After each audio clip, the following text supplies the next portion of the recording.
Good afternoon.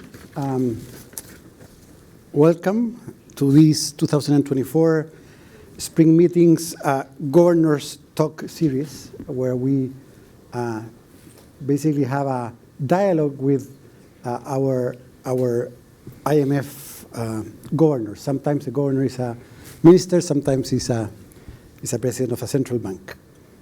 I'm Rodrigo Valdez. I'm the director of the Western Hemisphere Department here at the IMF. Today, I have the pleasure to welcoming Mr. Carlos Fernandez Valdovinos, Minister of Economy and Finance of Paraguay. We will discuss about Paraguay. I can say many things about the minister. He was governor of the Central Bank of Paraguay between 2013 and 2018. He worked in the World Bank. He holds a PhD from Chicago. He has taught there. Most important, he was fun staff at some point. So thank you for having to come here, Minister. Welcome to the fund, and thank you for joining us for this. So I will start with a few questions, and then we will open up for questions. And what I would like to start is to looking at the past, because probably many of you know that Paraguay had a very important crisis at the beginning of the 2000s. 2002, 2003 were very difficult years. It had fund-supported programs after that. We had a very good engagement for years. And a new country was built from the crisis. A lot of growth, quite a bit of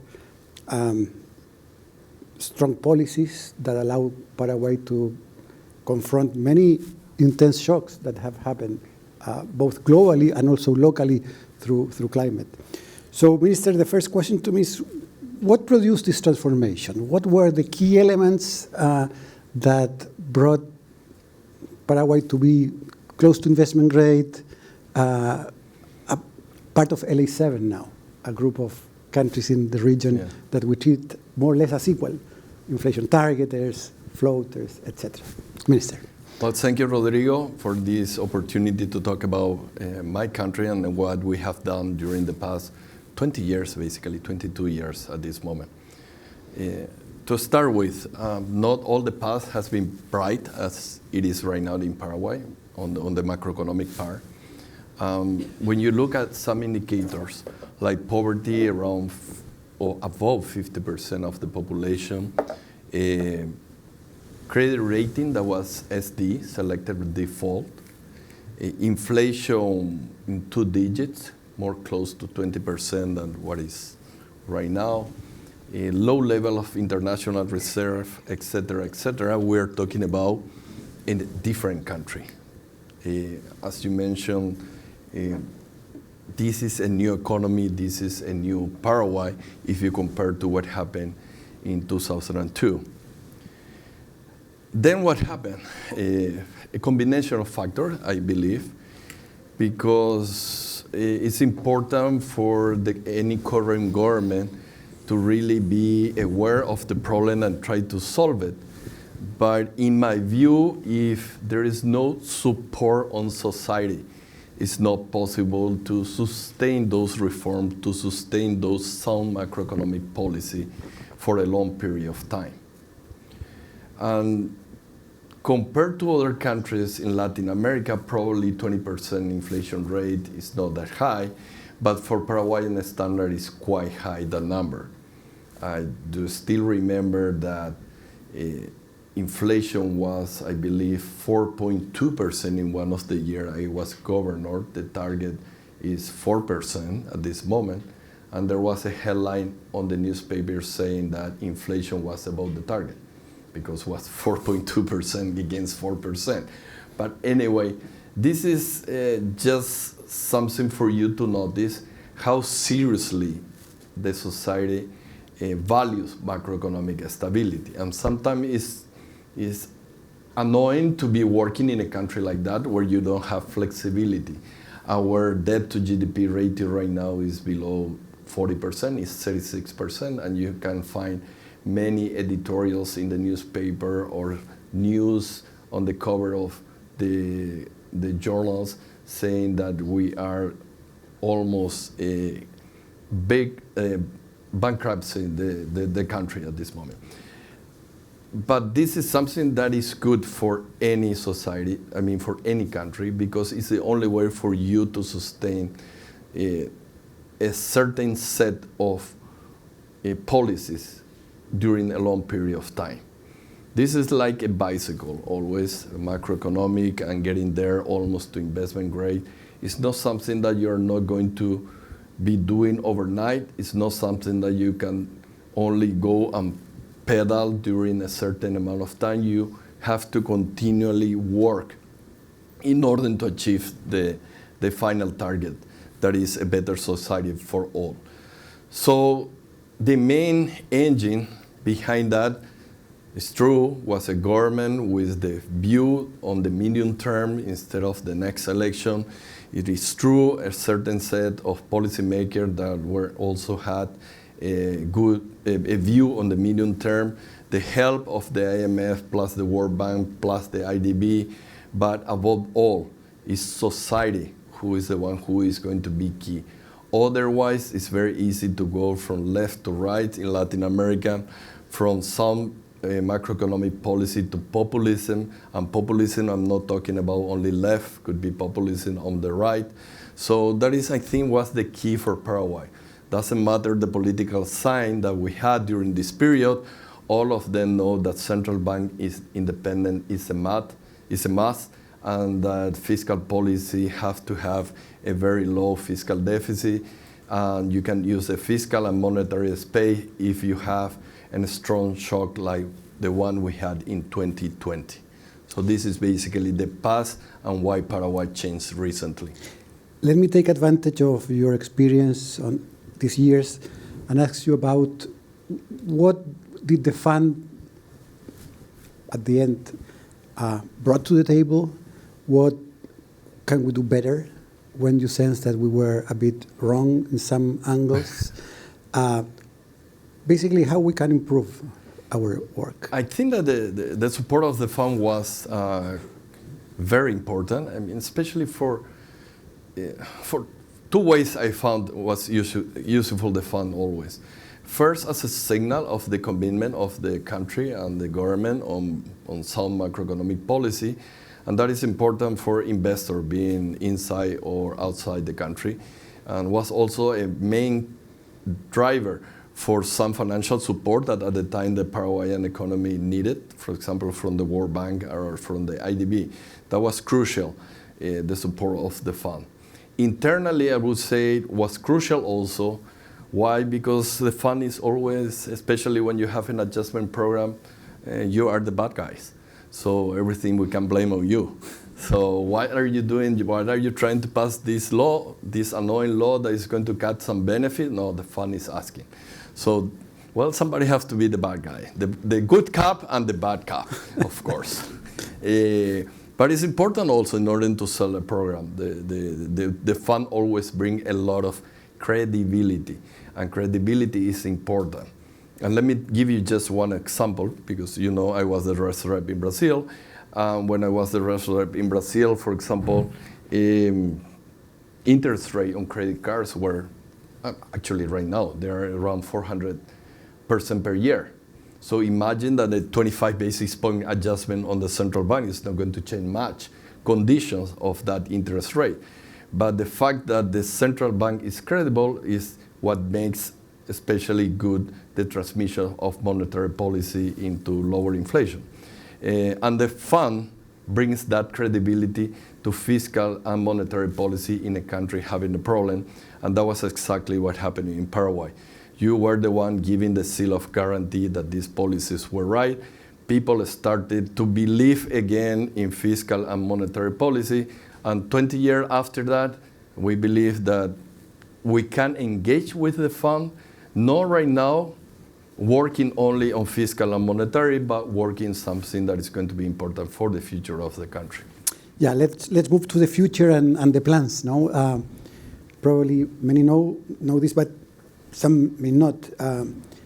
Paraguay got full access resilience and sustainability facility, our RSF, last December. It was approved by the board. No, so the question is, why and how are you using this? What is the big plans that you have for Paraguay?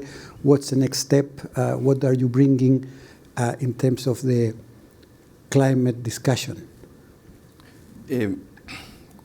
When I'm preparing to go out of the country, every time I leave the country, I always say, don't prepare something about macroeconomic stabilities, because probably everyone knows that we have the same currency for the last 80 years, we have very low debt level, etc., etc. So I said to my staff, I don't want to talk about macroeconomic again, because I have talked a lot in the past. Now we have to change gears, and we have to start talking about the new Paraguay of the future. Another new Paraguay actually is a refoundation on that. Now we want to focus something more on the future, where sustainability of the economies is an important thing to do. So we started since August 16. Actually, we started August 15, but 16 we had a big event in Paraguay with probably was more than almost 1,000 entrepreneurs there or investors in a seminar with the president, with President Peña, and we started to talk about the green Paraguay. So for us, it's important to show Paraguay with something that is going to be complementary, but it's going to be different to what is Paraguay known by its macroeconomic stability. And probably you already, or some of you know about what is Itaipu, the largest hydroelectrical dam producing clean and renewable energy in Paraguay. We have 100% of the electricity in Paraguay produced by clean and renewable energy. So we are basically in 2050, because that is the green transition that every country wants to do. Now in 2024, we have already accomplished that goal. But that is not enough. So we were thinking about presenting Paraguay having stability, macro stability, but also helping the world in many different ways. One of them is being a country that helps the world to secure food security. And secondly, is a country that can show the world how to achieve a stronger growth rate on a sustainable manner. So the green Paraguay is the one that we are focused at this moment. And for that, having, again, the same seal from the IMF or the seal from the IDB with different program with the country is going to be crucial. So we are presenting at this moment a green Paraguay that, for example, is offering the opportunity to be a big regional hub for biofuels, bioethanol or biodiesel, or having this Itaipu energy plus Yacyretá energy combined with the supply of water that we can offer, we are able to produce green hydrogen.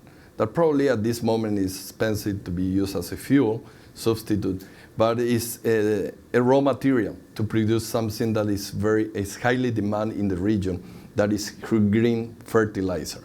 So all that change in the matrix of production of Paraguay, and also the support from the IMF, like putting the seal that Paraguay is taking steps and reforms in order to be a greener economy, is going to be the one that is going to define the new Paraguay again.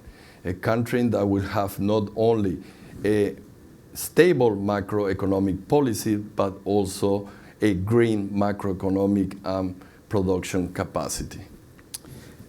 Can you give us some experience with this moving from macro to other issues, no, like climate or the green Paraguay, in terms of how you interact with the rest of cabinet? Because usually ministers have finance, they have to deal with money only. But now you sign a full matrix of reforms, you have to interact with many other colleagues. in a very different way. How is that? Let me tell you first about a reform we did last year also. We used to have a finance ministry in Paraguay where the focus was exactly in that, getting money, paying, getting money, paying, getting money, paying. And Paraguay is a level of development that being a cashier is not enough anymore. And that's the reason why we did a really important reform last year, by which we create the Ministry of Economy, merging the Minister of Finance, the then Minister of Finance, with, for example, the Ministry of Planning, or the Secretariat at that time, and also one small for human capital of the public sector. So the biggest step for me to start talking about all these things is because we realized that, okay, macroeconomic stability is not enough, a Minister of Finance is not enough, again, for the new Paraguay we want to present, let's create a Ministry of Economy. That, by the way, we create, but actually we merge and we surprise many positions, so it was aligned to our view that we have to make expenditure more efficient. Now, it's difficult maybe to talk to all the cabinet, but it's even more difficult to talk about climate change in some countries with the people, with society. Because immediately that you start talking about a tree, somebody will say, oh, you're from the left. And you have the agenda, the hidden agenda. But I'm lucky enough to be from the University of Chicago, where nobody could dare even to signal myself as being from the left. So that's a luxury I have, that I can talk freely on all this climate change, on all this green revolution or green Paraguay, and nobody will say, well, this guy is having a hidden agenda, he's coming from the left, etc., etc. So for me, it's an advantage to talk to society about all these green agenda that we do have.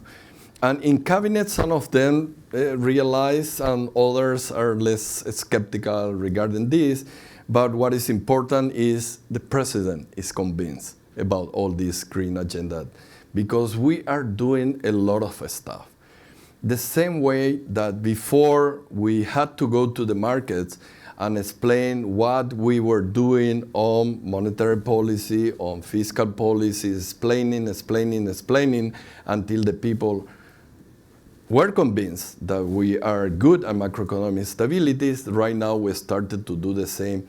Look at what we're doing on the green agenda, so that Paraguay will actually become a showcase also for the green agenda that we can have. We are developing new tools. I don't want to mention too many numbers, but Paraguay is a country where 44% of the territory is covered by forests. And not many people knows about that. And this is a big contribution for the world. Yes, we're not the Amazon, but what you find in the Chaco area is basically the same.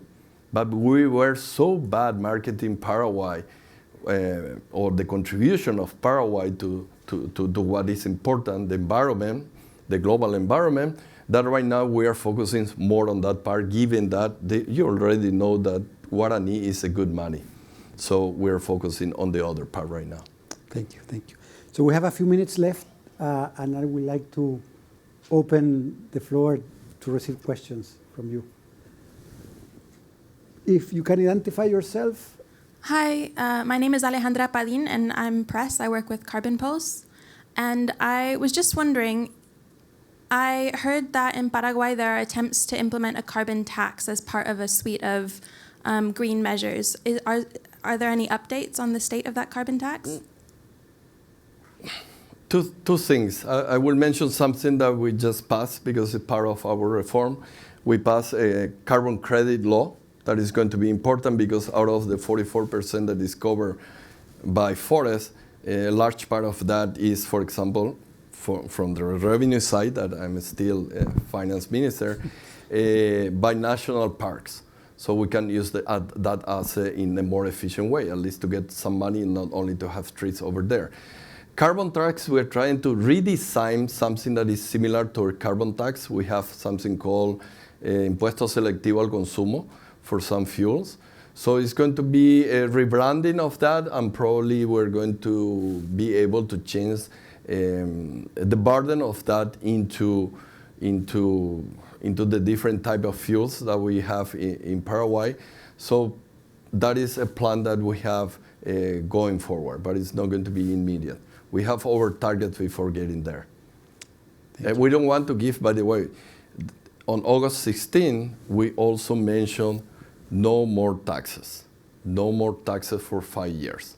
So I don't want to give an impression, given my answer, that we're going to create something new. We're going to modify what is there without changing what could be the theoretical tax burden. Very clear. Other questions?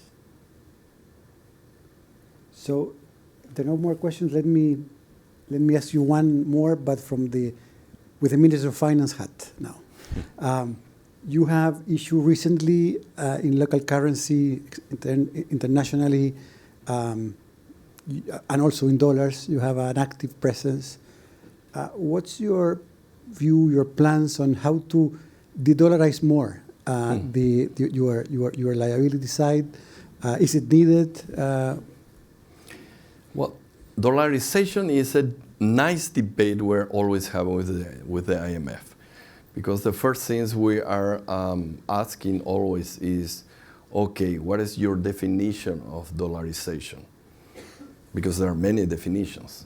And the typical one is, okay, look at the bank deposits or bank loan and look at what is the composition between a local currency and US dollar, for example. If you take that way, okay, I'm going to say, yes, Paraguay have a relatively high level of dollarization. But one, we believe that is not the right definition. Second, what is the problem, given that we were able to successfully conduct monetary policy over time? Because when I was governor, the IMF came and asked me the high degree of dollarization. I say, well, what is the problem? There is a financial stability risk. In 2015, we have a depreciation of 26% of the US dollar, of the Guarani against the US dollar, and nothing happened. No, but the monetary transmission mechanism, and I say, hey guys, the target is 4.5 and we're getting 4.4. Was it a problem? And also, comparing to next door, Brazil has zero dollarization because it's not allowed. And we had lower inflation rate than Brazil at that time. So this is a debate that is always interesting to have. But in our view, dollarization is, and my vice minister is over there, he is going to correct me. You look at the use of money. Store of value, we already talked. Mean of payment. If you go there, see how the people pay. They're not paying except for big transactions, maybe in guaraníes, no in US dollar. And also the prices are set all except for the few that are imported are set in guaraníes. So the people really think in guaraníes in local currency. So depending on the definition, it's a problem. But we believe that how we stand right now is really important to continue to offer this competition between the two currencies. We don't want to force the people, well, coming from Chicago, I believe on freedom. If they want to use dollar, they can use it. If they want to use euros, they can use it. If they want to pay in, I don't know, in trees, they can use it. So we have to be really, if it's not a problem, don't try to solve something that is not a problem, because otherwise it's going to be worse for the economy. Thank you very much for the conversation, Minister. First, let me say congratulations for what we have achieved all these years. Thank you for sharing your thoughts, and best of luck. Thank you, Rodríguez. Thank you, everyone. Bye-bye.